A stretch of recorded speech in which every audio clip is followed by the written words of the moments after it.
Hey everybody, my name is Jim Farmer. I'm the festival director of Out on Film, Atlanta's LGBTQ Film Festival.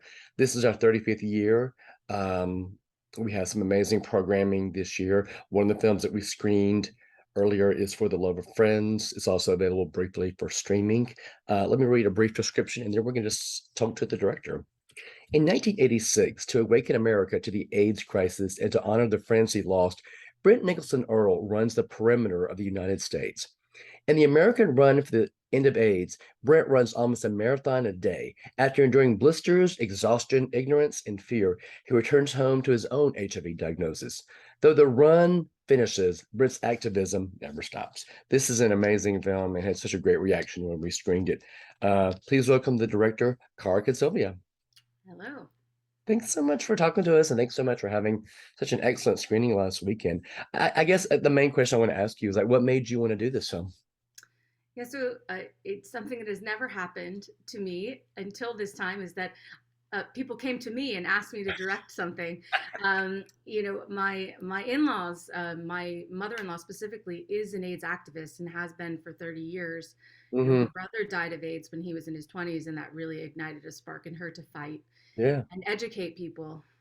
So she had been working with Brent for probably the last 20 years on an event called Out of the Darkness, which is on World AIDS Day, yeah. and knew him as a friend and as a colleague. And they went to an event together, and there was a documentary filmmaker there, and I won't mention his name, but you know, Brent was sort of trying to pitch him, and he had already won an Academy Award. He was not really interested, and so after Barbara witnessing that, she said, "Oh, Brent, you really want someone to tell your story," and he expressed the importance of how he felt like his story has never been told, Yeah.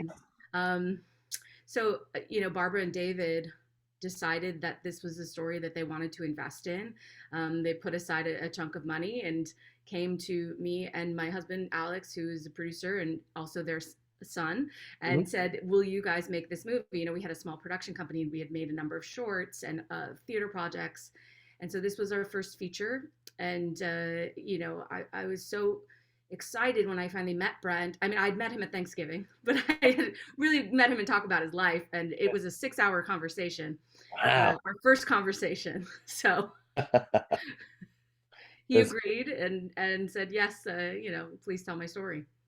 there was so much that was striking about this run. When he started doing this kind of thing really, was kind of radical and new. Can you talk about that?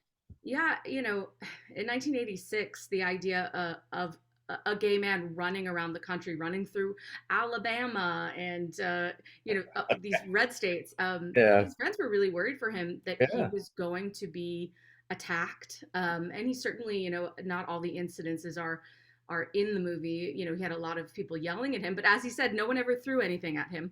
Um, but he really felt like if he didn't get out there and do something, New York was absolutely tragedy everywhere. All his friends were dying, especially in the theater community. It was just unbelievable the amount of loss that was happening, and he just felt like he had to take some sort of action. So this Yeah. was his solution. And one of the biggest ironies of all is that he wasn't a runner. No, It wasn't like he trained all of his life. He wasn't a runner. no, he just hadn't, as his friend said, he hadn't run a day in his life.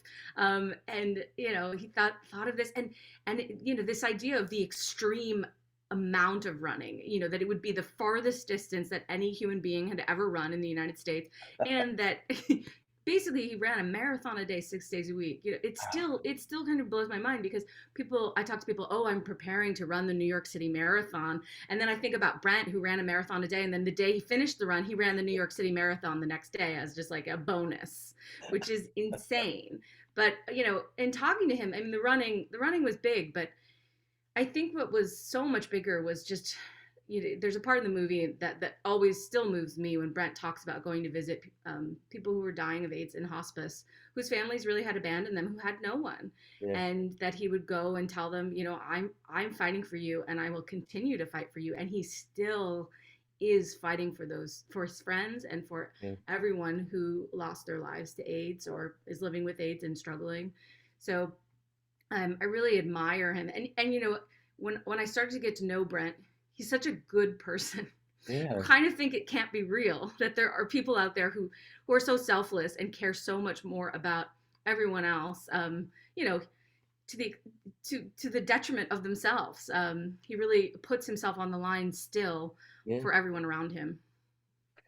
Um, uh, the film, the documentary also masterfully, talks about his background as well, leading into that. And what I loved about this is that, I mean, can you talk a little bit about the play that you all worked on in 2020? Yeah, so one of I am also of the theater since I was a little kid, and I actually still direct opera and theater as my day job to making Yeah, films. And so when Brent and I had our first 6 hour conversation, we talked so much about theater, about acting, and it was a place where we really connected. And Brent sort of wistfully talked about wanting to return to the stage. It had been about 30 years, but he was a professional actor before he left for the run. And so, at that point in the production process, we hadn't even filmed any interviews yet. I started thinking about, what are the visual materials that we have, and at that point we had no archival materials yeah, from no news footage, and so and also Brent was technically in hospice at this time, so there was a real ticking time clock, and so part of it was like, well, it would be really interesting to sort of document this process of Brent's return to the stage, maybe as part of the documentary, or maybe not, but regardless, Brent would get to return to the stage and get to tell his story in the medium that he's most familiar with, and I think getting to work with that ensemble of 6 young actors was so meaningful for him. absolutely. And having people, we were so lucky. It was right before COVID. It was late January of 2020. We had packed houses, and that in and of itself was like a separate experience for Brent. And to me, sort of the putting on of a show is so similar to like putting on the run, Yeah, also another production. And so sort of weaving the two stories together just made sense narratively. that's great. When was the last time you talked to Brent? Oh, like 2 days ago. Really? Okay. I know we texted. I told him how the screening went, and he was excited. And Nice. he's going to try to come to one of the. We're going to be at the Austin Film Festival, and I think he's going to try to come out for that. Oh, that's He's great. he's in okay health. It's up and down. So Yeah, yeah. I mean, you mentioned this a little bit earlier, but his story has never really been told. I mean, he's done so much work and he's been in the shadows of some other people. But why do you think that he has been in the shadow of other people? His story hasn't been told. I mean, it might be the timing of it. Yeah, That the most extraordinary thing was 1986 to 1987.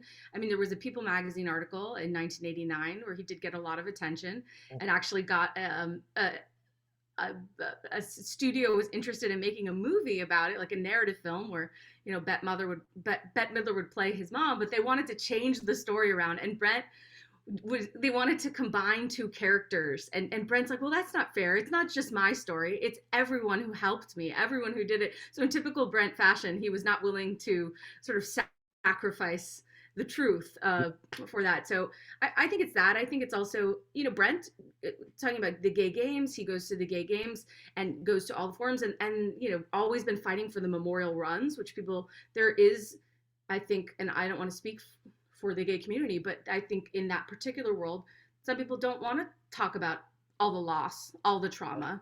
It's a lot, and Brent will not let anybody forget it. yeah. And instead, he wants to continue to celebrate the people we lost, and celebrate their lives. And I think there is pushback to that. And I think some people, he says they call it, I'm beating a dead horse, to keep saying, so in the movie he talks about, yes, maybe in this country, AIDS is not as big of a problem if you have money, if you have health insurance, but it is in other countries, and certainly with disenfranchised communities. It is still a big issue. Um, I'm gonna tell a little funny story. When Cara submitted the film to us, I reached out and she mentioned she was an Atlanta filmmaker. Anyone knows Atlanta can mean anything. It can mean, you know, Woodstock. It can be Marriott. And I said, "Oh, I'm just curious. Where do you live?" Avondale. Like, I live in Avondale. We're neighbors. It's like that. What a small world this is. So we never met until we were at the Q&A for the film this weekend. But obviously, I'd love to get to know you better. But can you just talk a little bit about being an Atlanta filmmaker now? Yeah, I've been in the New York City area since 2001. Yeah, Um, and when the pandemic happened, um, we'd already been thinking about moving to another place. yeah, And my sister-in-law works and my brother-in-law work for CNN, so we'd come down to Atlanta quite a bit. And the excitement of what's happening in the film industry in Atlanta, yeah, how much production there is, and also it just has a totally different feel to New York or LA. This southern feel, but also everyone is really invested both in the film industry but also politically. It's exciting. yeah. So that really drew us here. And so far, we've been here a year and a half. We love it. I can't wait to make a film in Atlanta. Already, I'm scoping Avondale for locations. Woo! Gotta write to your locations when you're making low budget films. That's good. This is your first feature, and congratulations on that. What's next for the film? So we are headed to the Seattle Queer Film Festival. We're going Mhm. to be at Austin Film Festival, and then a series of festivals that I'm not at liberty to announce yet. So we're really excited just in the next, 6 to 8 months to get the film in front of as many eyes as possible. This was our second film festival, so we're still really early in our film festival stages, and then we're talking to potential distributor which would have the movie out to the world for Pride, June of 23. So crossing our fingers that all that will go through, and then as many people as possible can see the film and see Brent's story. That's so exciting. Congratulations on all those festivals. Seattle will take great care of you. Kathleen Mullen, we adore her. She's great. So hope that I'm sure that would be a tremendous experience. Um, the documentary is for the love of friends. It's extraordinary. Our audience loved it last weekend, as well as the Q&A. It's still available for streaming. You can watch that. Thank you so much for sharing Brent's story, Cara. It's been Thank a delight you. talking to you, and we look forward to working with you again. Excellent. Thank you Thanks so so much. much.